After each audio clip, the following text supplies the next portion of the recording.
The clock started at 9:40 in the morning, on a Saturday in April, and I remember the exact temperature because I checked it out of habit before I checked anything else. 41 degrees, wind out of the northwest, the kind of Iowa spring morning that can't decide if it wants to be winter's tale or summer's warning shot. 48 hours. That's the number that mattered. That's the number stitched into every hatchery manual from here to Des Moines.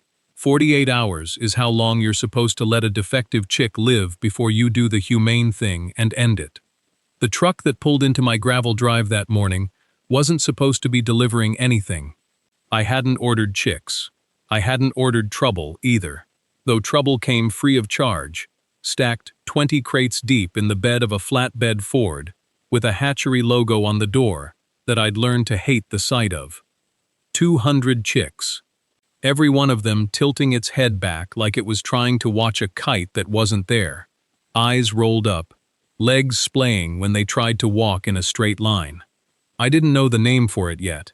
I'd learned that too. Stargaze syndrome. A genetic hiccup that scrambles the wiring between a chick's inner ear and its eyes, so the whole world comes at it sideways and upside down.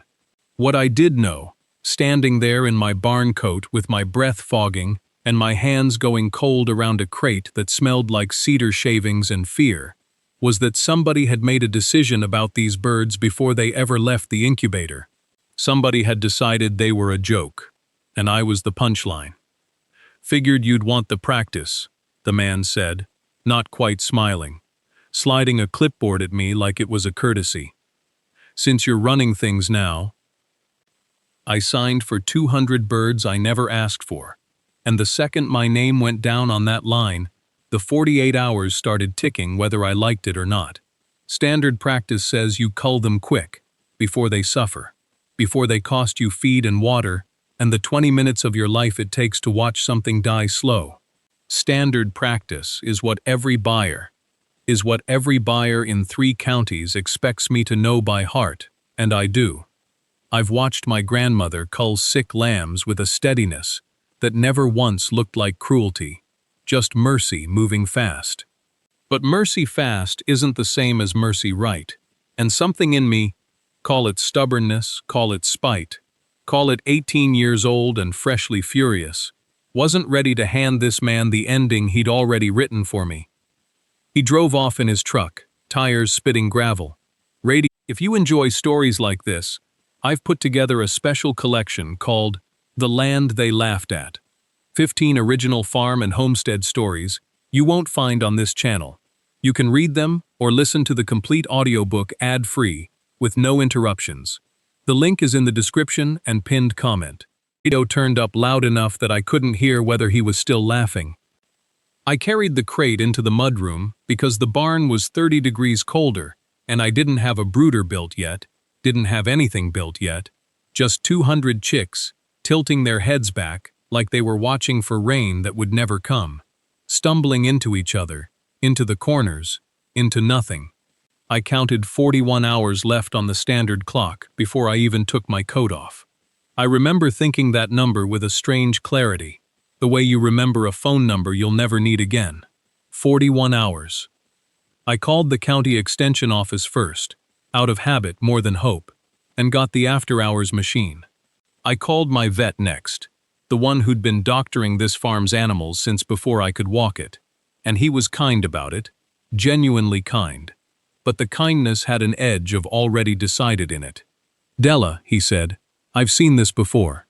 It's not a fixable thing, it's wiring. I told him I understood. I did understand. I just wasn't ready to act on it yet, and understanding and readiness are not the same animal. I sat on the mudroom floor with the crate open in front of me and watched 200 chicks fail to find a feed dish that was 6 inches from their beaks. One of them walked in a slow circle for almost a full minute, chirping the whole time, a sound so small and so certain that it split something open in my chest I didn't have time to examine. 39 hours. I thought about the man's clipboard, the way he'd slid it at me, like a dare disguised as paperwork. I thought about every conversation I'd had in the last 10 weeks, where somebody older than me explained, patiently, what I couldn't possibly manage alone. The banker in March. The neighbor who'd offered, twice, to list the place before I'd even finished sorting through my grandmother's closet. And now this. 200 birds handed over like a test I was expected to fail, loudly enough that everyone in Marshall County could hear it. I didn't have an answer yet. I had a mudroom full of chicks walking in circles, a clock I couldn't stop, and a stubborn, useless feeling that somewhere in this house was something that might tell me what to do. I just hadn't thought yet to go looking for it in a drawer nobody had opened since February. 38 hours and 40 minutes. I stood there doing math I didn't want to do. 200 birds, 48 hours, minus the 6 that had already gone still under the heat lamp sometime before dawn while I was asleep and useless. 6. I'd counted them twice to make sure I wasn't imagining it, laid them in a shoebox on the porch because I couldn't decide yet what else to do with them, and gone back inside to watch 194 more bump into feed dishes they couldn't see. I made coffee I didn't drink. I called the vet, Dr. Halloran, at 6:50 in the morning, and he was kind about it, in the way older men in this county are kind. Which is to say, he told me the truth plainly, and didn't pretend it was anything other than what it was. Stargaze chicks don't orient to light the normal way, he said. Some of them can't tell up from down half the time. Hatcheries cull them because keeping them alive past the second day usually just prolongs the starving. I'm sorry, Della. I know that's not what you want to hear at 7 in the morning. What if they didn't need to see, I said, more to myself than to him, and he was quiet long enough that I thought the call had dropped. I don't follow. I didn't either, not yet. I hung up and stood in the kitchen with my hand flat on the counter my grandmother had wiped down every night of her life, and I thought about the word. Orient. The way you turn a stone over looking for the flat side. Halloran meant sight, but animals oriented other ways too. I knew that from 4 years of 4-H, from watching her old barn cat find her way to a food dish in a pitch-dark cellar by memory and smell alone. I thought about the bees. She'd kept them for 22 years before the mites took the hives in 75. And even after she quit, she never quite stopped talking about them the way people talk about a marriage that ended badly but taught them something. Bees don't need to see you coming, she used to say. They feel you coming. I hadn't thought about that sentence in years. I hadn't thought about most of what she said in years, not carefully. Not the way you think about something when you need it to be true. I went upstairs. Her bedroom door was still stiff on its hinge the way it had been since I was a kid, and it stuck at the same spot, the wood swollen from 40 Iowa winters, and I put my shoulder into it the way she used to. The room smelled like cedar and old paper and, faintly, like the rosewater she wore to church. Her roll-top desk sat under the window, closed, dust on the brass pulls. I hadn't opened a single drawer in it since the funeral. I opened the second one down. Papers first. Seed catalogs from companies that didn't exist anymore. Rubber-banded receipts from the Marshall County Co-op going back to 1988. A ball jar lid full of loose buttons for reasons I'll never understand. I moved fast because I didn't have time to be sentimental. The clock in my head was already running again. The one that had started ticking the second that Hatchery truck pulled out of my driveway. 31 hours left before 200 chicks would be, by every standard the industry had ever written down, past saving. I wasn't crying over buttons. I pushed the drawer shut and pulled the one below it. That's where the notebook was. Spiral-bound, the cover water-stained brown in one corner, like something had sat wet on top of it once and been forgotten. The plastic coil had rusted at both ends. On the inside cover, in handwriting so upright and careful it looked almost typed, it said, Hollow Notes, Ruth Marsh, 1968 to 1991. I sat down on the edge of her bed with it, and the mattress made the same creak it always made, and for a second I just held it shut in both hands, like it might do something if I let it. Then I opened it. The first 30 pages were bees, hive counts, swarm dates, a whole page just titled. Queen marked her wing yellow, Lost her anyway. June. Weather notes in the margins. Hot, still, bees cranky. I flipped faster. Somewhere past the middle, the handwriting changed just slightly, got a little looser, and the subject changed with it. No more hive counts, no more queens. Chickens. 1976. She'd started keeping birds the year after the mites took everything, and she'd brought her whole vocabulary with her, like she couldn't help but describe one thing in the words she'd built for the other. I found the sentence maybe 4 pages in. Bees find the comb by vibration, long before their eyes are any good to them. Wonder if a chick could learn a feed line the same way. By touch, by a sound repeated enough times, it becomes a place instead of a noise. I read it twice, then a third time, out loud, alone in my grandmother's bedroom, at maybe 9 at night, with a truck bed of 200 blind chicks peeping in cardboard boxes down in the mudroom, because I hadn't known where else to put them. She hadn't finished the thought. There was no diagram, no follow-up, no. And here is exactly what I did. Just that one line, and under it, 3 days later, by the date stamp, a note about egg production that had nothing to do with any of it. But I already had my coat back on. I was already halfway down the stairs, notebook against my chest like it might get away from me, doing math I hadn't done since freshman geometry. Inches, rope, string, sound, because 30 hours wasn't nothing, and I finally had somewhere to point them. 29 hours and 40 minutes. That's what the clock in the kitchen said when I came through with the notebook still open, page 4 folded back so I wouldn't lose the line. My grandfather's toolbox was under the workbench in the machine shed, untouched since before I could walk, and I went through it by flashlight like it owed me something. Sisal rope, the scratchy kind, 3/8 inch, half a coil left.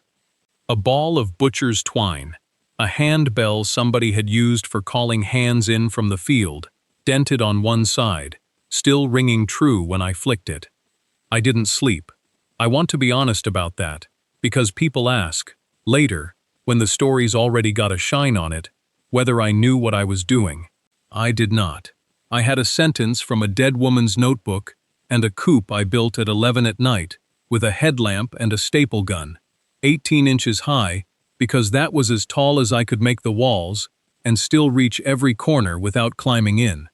I ran the rope along the base, stapled every 8 inches, textured side out, so a chick brushing along the wall would feel it under its breast feathers before it ever needed to see anything. I hung the bell over the feed trough on a length of fishing line and rigged it to a paint-stirring motor from the shop so it ticked, slow, steady, like a metronome nobody asked for. 22 hours left. I filled a spray bottle with warm water. Not hot. Ruth's handwriting was clear about that, even in the poultry pages. Warm as a held hand. And misted the waterer every time I walked past it, hoping smell and warmth together might do what sight couldn't. At 2 in the morning, I moved the first 10 chicks in from the mudroom boxes, one at a time, cupped in my palms, like they were something that might go out if I breathed wrong. They didn't find the feed, not that night. They piled in the corner nearest the door, cheeping in that thin, panicked way that makes your chest hurt, heads tipped back at that wrong angle, looking at the ceiling for something that wasn't there. I sat down on an overturned bucket at 4 a.m., with 15 hours left, on the count I'd started keeping in my head without meaning to, and I thought about calling it. Thought about how easy it would be to tell myself I'd tried. Then I heard one of them bump the rope, stop, bump it again, testing it, the way you'd test a stair rail in the dark, and follow it 3 whole inches before it lost its nerve and went still. 3 inches. I wrote it down. 3 inches at 4 in the morning. Doesn't sound like much, unless you've been sitting on a bucket for 2 hours, waiting for a reason not to quit. I wrote it down in the notebook margin next to her handwriting, my numbers next to her numbers, 43 years apart, and something about seeing them stacked there made the whole thing feel less like a stunt and more like a continuation. By 5, I had 11 hours left on my count, and 4 more chicks bump the rope and follow it. Not far. An inch, 2 inches, one that made it almost to the bend before it panicked and folded down into the sawdust, like its legs had quit believing in themselves. I didn't push any of them. That was the hardest part, sitting still with my hands in my lap, while a 2-day-old thing that couldn't see the wall in front of it worked out the wall in front of it on its own time. Every instinct in me wanted to pick it up and set it at the feeder like I was placing a chess piece. I made myself remember what the beekeeping pages said about smoke and vibration, that you don't move the bee, you give the bee a reason to move itself, and then you get out of the way. At 6:30, the sun came up gray behind the machine shed, and I went out to check the mudroom boxes, and that's when I found the first one that had made it all the way around the perimeter rope and back to where it started. A full loop, 20-some feet of rope it couldn't see, done blind, and cheeping the whole way, like it was narrating its own trip. I stood there in my grandmother's barn coat, with cold coffee going colder in my hand, and I laughed. Actually laughed, alone, at 6:30 in the morning, over a chicken walking in a circle. Because 9 hours earlier, I'd have taken that same circle as proof I was out of my depth. I called Doc Pruitt at 7, mostly to hear another human voice say something back to me, and I told him what I'd seen, and he was quiet on the line long enough that I thought we'd lost the call. "Rope," he finally said. "Huh." "It's not the rope," I told him. "It's the rope and the bell and the smell all together." She wrote that bees learn a hive by 3 senses stacked, not one. I'm doing the same thing with feathers instead of wings. He didn't laugh at that, which from Doc Pruitt was practically a standing ovation. He said he'd swing by Thursday, weather allowing, just to look. I hung up and went back out to the coop, with 6 hours left on a clock nobody but me was keeping, and found 9 more chicks clustered loose around the feeder, not eating yet, but close enough to it that I let myself believe, for the first time since Saturday, that 48 hours might not be the number that decided this after all. By 9 that morning, the count had climbed to 16. 16 out of 200. Working the rope like it owed them money, bumping the bell with their chests, until the clapper swung, and the feed pan rattled, and their heads came down. Not graceful. Nothing about a chick finding its way blind is graceful. But down. I stopped keeping the countdown in my head in hours after that, and started keeping it in feedings, because hours made me stupid with hope, and feedings made me useful. 6 a.m., 9, noon, 3, 6, 9 again. I wrote each one on the barn wall in pencil, tally marks under a column I'd labeled eating, and another labeled not yet, and by the 3 o'clock feeding the second column had lost 4 more names it never had. I called the extension office because I didn't know who else to call who wouldn't either laugh or worry, and got the answering machine, and left a message that I'm sure sounded half out of my mind. Something about rope and bells and 41 left in the not yet column, and could someone please call me back before dark? Nobody did. That was fine. I hadn't called for rescue. I think I called because a person needs to say a true thing out loud at least once a day, or it stops feeling true. The 48-hour mark came and went at 6:14 that evening. According to the delivery slip Palo Alto Valley had made me sign, like I was accepting a shipment of drywall instead of 200 living things. And I stood in the coop doorway and watched the clock in my head hit 0, and nothing happened. No bell rang. No hatchery man showed up to collect on his joke. The chicks that were going to die by his math were, at that exact minute, mostly asleep in a loose gray drift against the south wall, and the ones that weren't asleep were pecking at feed they'd found by sound and smell and the rope under their feet, same as they had all day. I sat down right there in the doorway, which is not something a person does if she still thinks she's failing. I sat because my legs had decided the emergency was over before my head had caught up, and there's a particular kind of tired that only comes after you've been braced against something for 2 straight days, and it finally lets go.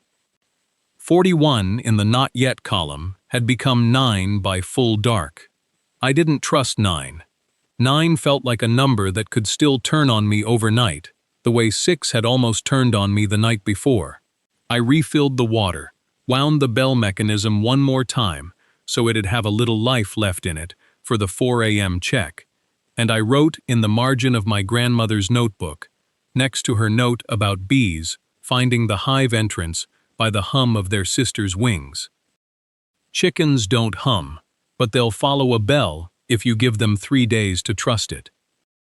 Then I went inside to sleep for the first time since Saturday, and left the porch light burning for no reason I could explain, except that it felt wrong to let the whole yard go dark on a night like that.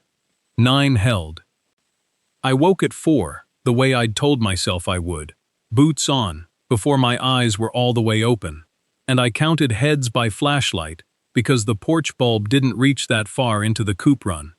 9 in the not yet column, same as I'd left them. Not 8, not 11. 9.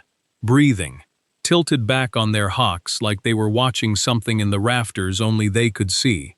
But breathing. I stood there long enough that my breath fogged the flashlight lens and told myself that was a win, even a small one, even one I couldn't yet explain to anybody who'd ask. By Tuesday the 16th, the 9 were down to 4, and the 4 weren't dying so much as they were the last 4, who hadn't yet worked out that the bell meant supper. I moved the low coop's rope guide 6 inches closer to the water trough that morning, the way Grandma Ruth had written about narrowing a hive's landing board for a queen who was slow learning her own doorstep. By Wednesday, 3 of the 4 had it. The 4th I carried to the water myself, dipped her beak twice, and by that evening, she'd found it on her own, wobbling along the rope like she was reading Braille. Word gets around a county fast when it's bad news, and almost as fast when it's strange news, which this was starting to be. Wanda Fetterman from the feed co-op asked me straight out on Thursday, ringing up my order of chick starter, whether it was true I still had the whole batch from Palo Alto Valley. I said close to it. She didn't laugh, which surprised me. She just looked at me a second too long and said her cousin worked hatching stock over in Tama County and had never once heard of a stargaze flock making it past day 5 in any real number. I told her day 5 was 14 days behind me now. She rang up the rest of my order without another word, but she wrote something down on a scrap of receipt paper before I left, and I had a feeling it wasn't for herself. The vet came out that Friday for the goat's spring shots, and I mentioned the chicks the way you mention weather, sideways, not making a thing of it, and he walked over to the low coop on his own before I'd finished the sentence. He crouched at the rope line a long time, watching birds move along it in that slow, deliberate way they'd learned, tilted heads and all, finding grain by feel like they'd never known another method. He didn't say much, just, "Huh." Then he asked how many I'd lost. I told him 3. He didn't write that down in his chart, but he looked at me like he wanted to, and he asked if he could come back in a few weeks just to see how they were laying.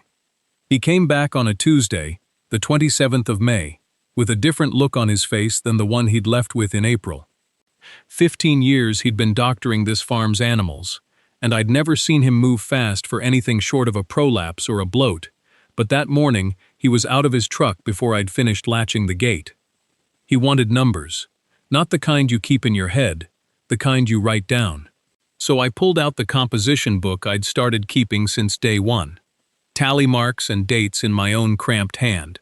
Nothing fancy, just what a person does when she doesn't trust her memory more than she trusts a pencil. 200 birds at 20 weeks. And I'd been collecting eggs at a clip that made no sense against anything he'd seen in 30 years of leghorn crosses in this county. He did the math twice on the back of a feed receipt, standing right there at the tailgate, and the second time through, he just shook his head slow, the way a man does when the number won't change no matter how many times he checks it. 28% over standard, near enough.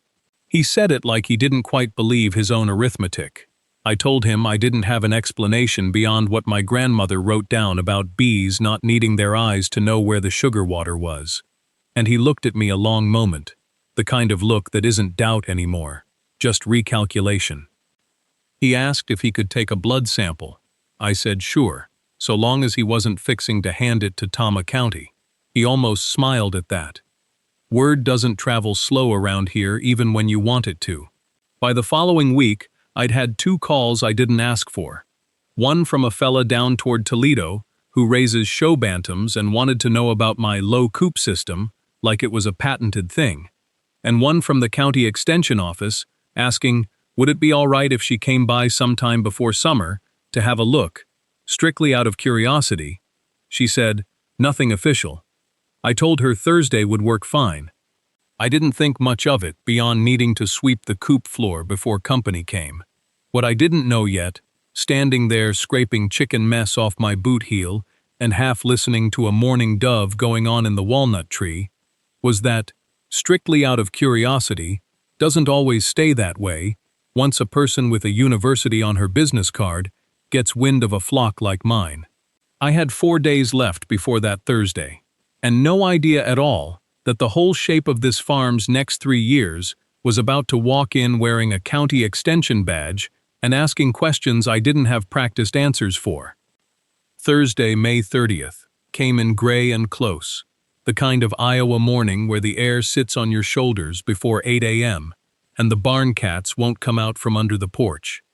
I'd swept the coop floor twice, which was once more than it needed, and I'd put on a clean shirt like that mattered to anybody but me.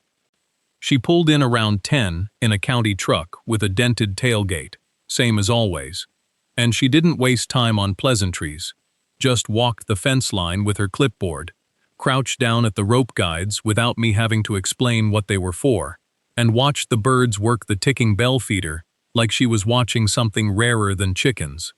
You built this yourself, she said, not a question. Copied it, mostly, I told her. Wasn't my idea first. She wrote something down. She asked about mortality numbers, and I gave her the real count. 3 dead out of 200. All early, none since. And she looked up at me like I'd told her I'd taught the birds to read. That's not a number I'd believe from most people, she said. I keep a log, I said, and showed her the composition notebook where I'd written the count every morning since April 12th, in case anybody ever asked, which nobody had until now. She stayed close to 2 hours. Asked about the weight of the birds, the lay rate, whether the vet had seen anything unusual, and I told her about the numbers that had made him take his glasses off twice in one visit. She didn't say much to that except, soft, like she was filing it somewhere behind her eyes. Before she left, she stood at her truck door a minute, keys in hand, looking back at the coops instead of at me. I know some people at Ames, she said, in the Poultry genetics program. I'm not promising anything, but I might mention this. I said that'd be fine, not thinking it was much more than the show bantam man's phone call, another string of curiosity that would go slack in a week. I thanked her for coming, walked her out past the mailbox, and went back to hauling water like it was any other Thursday. It wasn't until 4 days later, standing at the sink with dish soap still on my hands, that I heard a car I didn't recognize coming up the gravel. Not the sound of the extension truck, something newer, quieter, a sedan that didn't belong on a road built for tractors. I dried my hands on my jeans and looked out the window over the sink, and I remember thinking, before I even saw the plates or the woman stepping out with a leather folder under her arm, that whatever this was, it hadn't come to talk about bantams. 52 days. That's what I'd land on later, doing the math backward on a napkin. But standing at that sink on the 3rd of June, I wasn't counting anything except the seconds it took the woman to reach my porch steps. She had on khakis and boots that had never touched a barn lot, and a university lanyard swinging against a blue button-down, and she introduced herself with a title so long I only caught the last 2 words, Poultry genetics. I wiped my hand on my jeans again before I shook hers. She said the extension agent had called her office the week before, said she'd meant to phone ahead but got turned around off the highway twice, and figured she'd just drive the last stretch and hope I was home. I told her I was always home, She smiled, like that answered a question she hadn't asked yet. We walked out past the mailbox, same path I'd walked with the agent 4 days earlier, and I watched her go quiet, the way people do when they're doing math they don't want to say out loud yet. She crouched at the rope perimeter, without me telling her what it was for. She watched a pullet find the ticking bell feeder with her head tilted back at that same sky-reaching angle they all had, walking the guide rope like it was a hand on her shoulder, and the woman didn't say anything for a long minute. Then she asked how many I'd lost. I said 3. Out of 200. She looked at me like I'd told her I'd walked to the moon and back on a Tuesday. She asked to see feed records, water records, lay logs, and I told her I kept those in a different kind of notebook than the one that had taught me any of this. But I could get her both. She said both would be good. She said the word both like it mattered more than she was letting on.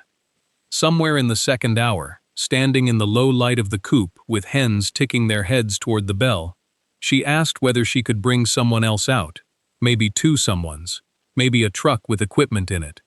She said the word study. She said the word longitudinal, which I had to ask her to spell so I could write it down.